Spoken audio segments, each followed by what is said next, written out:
There's a few quick examples of a rate of change or average rate of change. So you have an arbitrary function, you really don't know what it is, and you have this interval from A to B. So it could be any curve. Here's A, here's B. Oh, maybe not that curve right there. Let's try that again. Here's A, here's B, and you're just trying to find a rate of change over it. Whether it's positive, whether it's negative, and rate of change is just something that we've done before that dealt with slope from A to B.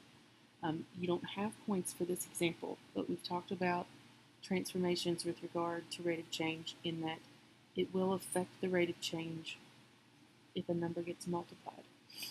Okay, so if you know your rate of change over this interval is 28, this is given, and you take the function and you vertically stretch it by a factor of 3, then it will triple the rate of change.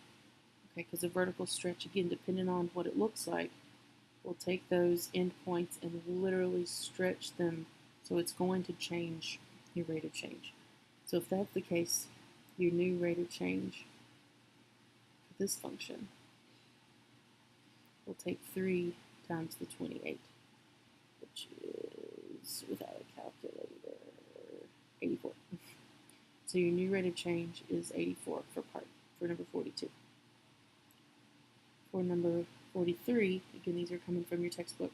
If you have a 1/4 multiplied by the function and it's negative 1/4, it's actually going to negative 1/4 multiply whatever that rate of change is. So we'll do negative 1/4 times 28, which is going to be negative 7. Because we're reflecting the function over the x-axis and then we're going to vertically compress it, which is like flatten it by a fourth. So your rate of change is actually going to lessen as well.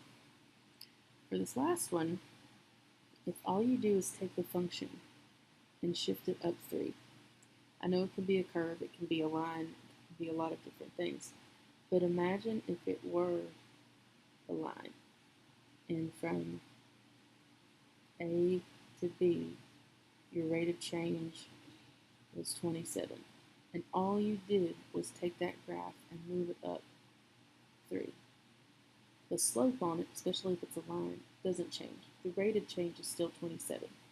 If all you're doing is moving it up, down, left, or right, whether it's up, down, left, right with a shift, then what you're going to end up with is the rate of change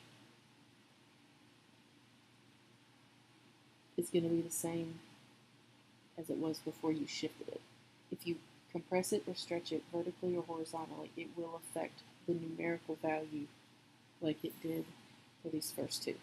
But if all you do is shift it, the rate of change is going to stay exactly the same. So for number 44, the rate of change is still 28. Okay. So again, if all you do is have any sort of vertical or horizontal shift, or all you do is move it up, down, or left or right, the rate of change will stay exactly the same as it was in the problem. However, if you have those functions where you do the transformation where there's any sort of number that gets multiplied inside the f of x notation or gets multiplied outside for vertical stretch or compression, you will have to actually affect the rate of change for the problem. But otherwise, if all you do is the outside shifting, the rate of change doesn't change. It's the same exact number.